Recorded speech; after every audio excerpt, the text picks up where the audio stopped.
Okay, so I started getting ready to ship all these items, and then I realized that I had a couple things that honestly I don't want to rush. Figured it'd be a good time for me to show you all exactly how I would ship items like this.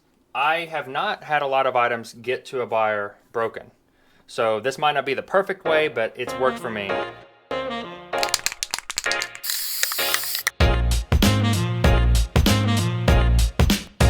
I'm going to show you all what I plan on doing, and hopefully it'll be helpful, especially for items like this and even this, because these are, this is ceramic that's really old and it is brittle. It does have a couple chips that I did put in the description. I'm going to show you all what I plan on doing with these right here. Bigger glass things like this, there's a high potential of it breaking. First things first is you never leave a big thing like this, or honestly anything glass at all, empty. You always want to fill it full of dunnage, something to just add a little bit of pressure outward, so that if the pressure does get applied from the outside inward, kind of have that balance so that there's not just a void space for it to break into. Try to really shove it full of packing paper, mostly packing paper. That's what I like to use. I will wrap it in bubble wrap, but honestly, when I'm packing glass stuff, I use a combination of paper and bubble wrap.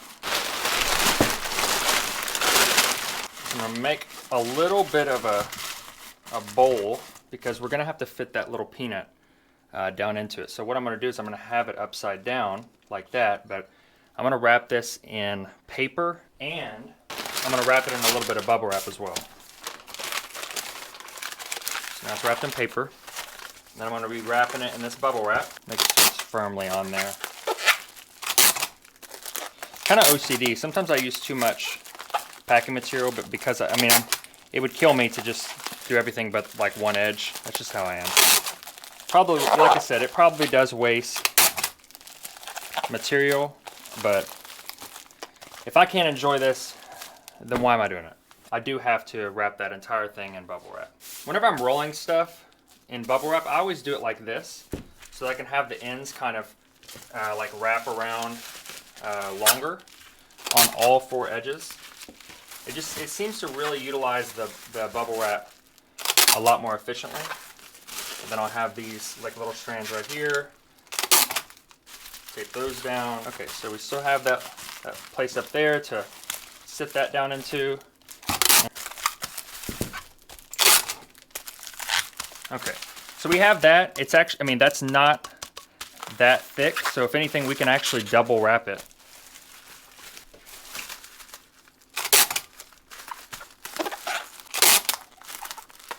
I'm not a huge fan of these. As you can see, I don't really use it. I use these all the time. I use these 2-inch tape dispensers for packing tape, and I love these things. If you don't already have one, I would highly suggest getting them. I think they're like 20 or 25 bucks, but they're definitely worth it. I use these all the time. I rarely ever use the gun. If you don't already have one, I have a link in the description for one, and it's affiliate link, so I get paid for basically advertising the link to you. But I'm not making that up. I use this thing all the time. I actually might need a new blade pretty soon. It's kind of gunked up.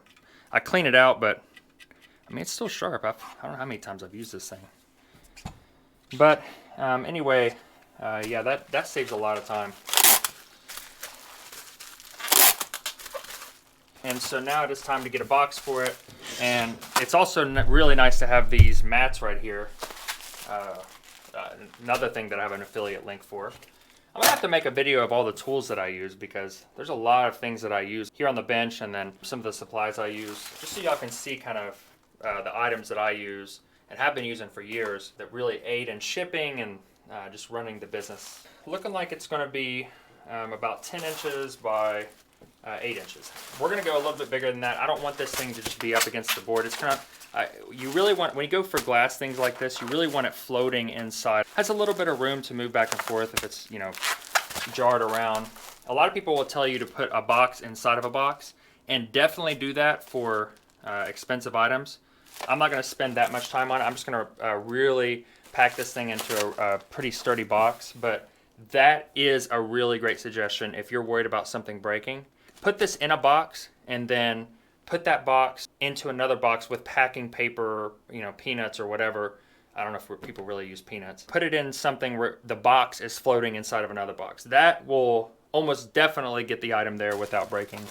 But I've done items within a box with my method plenty of times without anything really breaking. So I've got this box right here. I've already started putting it together. And what we're going to do now is just take some packing paper, kind of fluff it up and then pat it down all around, like at the bottom. But you want to kind of tear it up a lot and put it at the bottom so that it creates a lot of like springiness to it. And then, you know, I just lay that in there, maybe a little bit more. I don't want to feel it really hit the bottom. That seems good to me. And then you just kind of rub it in there, make it, and then I make the sides a lot more firm. And I'll pack the bottom.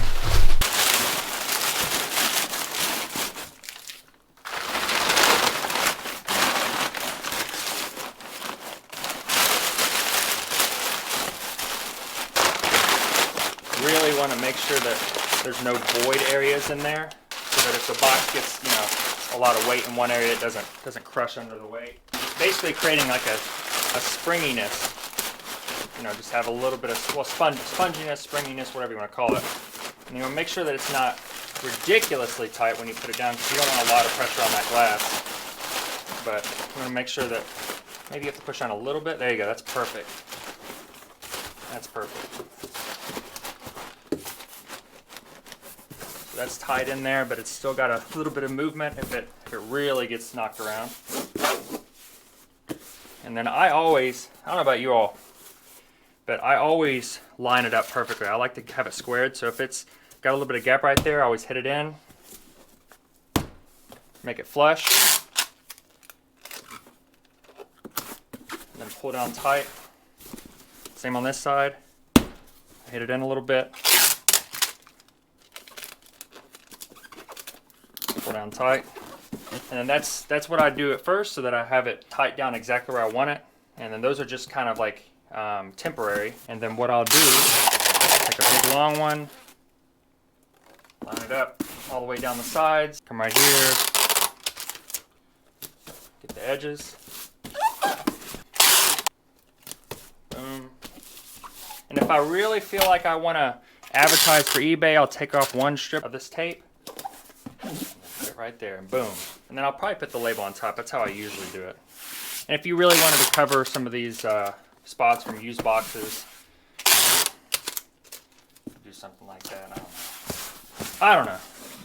It's not necessary. Let's take the scale. Let's see how much this thing weighs. So 7 pounds, 2 ounces. A little bit heavier than I anticipated. The buyer paid $14.05 for the shipping. This is a 16 by 12 by 9. It's actually only going to Florida from North Carolina, so it's only going to be $11.40 for that. So just to get this out of the way, I'm going to go ahead and print this label. Usually just pack them all up and then do the labels at the very last part.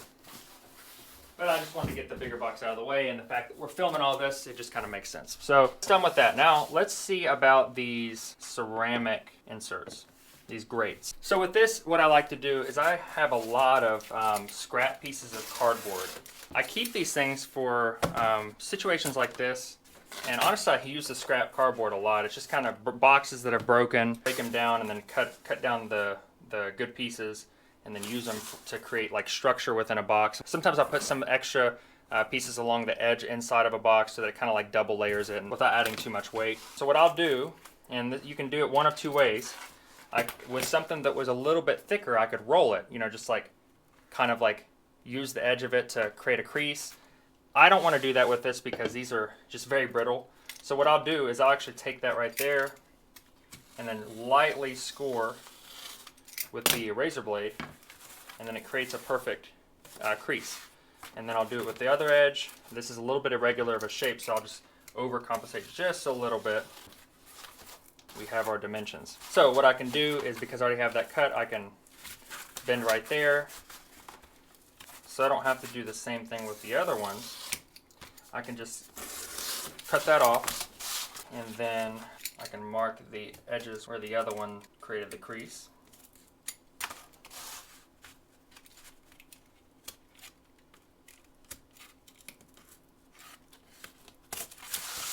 And then come along and cut along the the ribs that are in a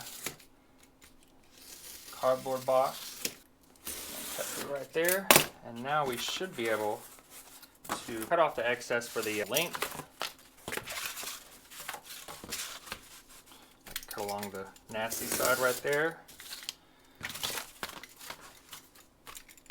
And this is a little bit, you know, over the top, but when it comes to things that I really don't want breaking and I think has a high potential for breaking, I'm going to do this. And with this, what I'll probably do is I'll actually take some of the scrap paper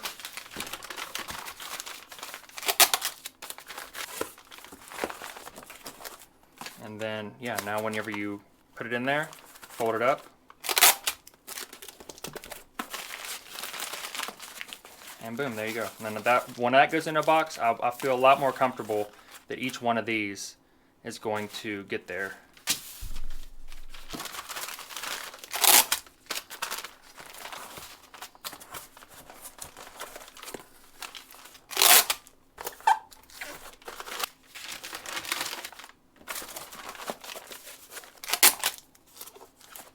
And there you have it. We got 3 of those, so we're probably gonna see what the dimensions of these. 6 by 9 by 3. So let's see what it would be like that. 6 by 10 by 4. So that'll probably do well, perfect in a 12 by 6 by 6 box. And since this box does have the eBay label on there, I think it's a little tacky if I were to use eBay tape on top of it. So I use the clear tape. Kind of ridiculous, I know, but it's just, aesthetics are important to me for some reason. I don't know. And we'll take a lot of that little bit of scrap that we have, and then I'll sit that down in there.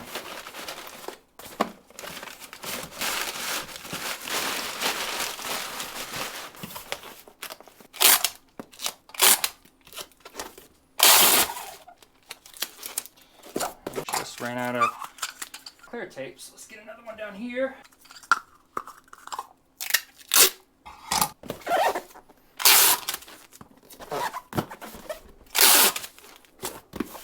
And yeah, I feel confident that that is not, that those aren't going to break in there. So the buyer paid $16 for shipping on this. This is from North Carolina to Texas. So that is going to be $13.33. So we're only going to profit about $3 out of the shipping.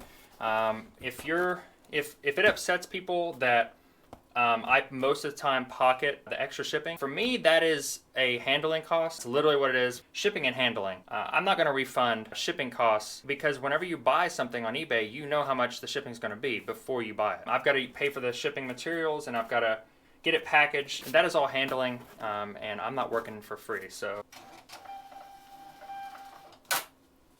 there we go.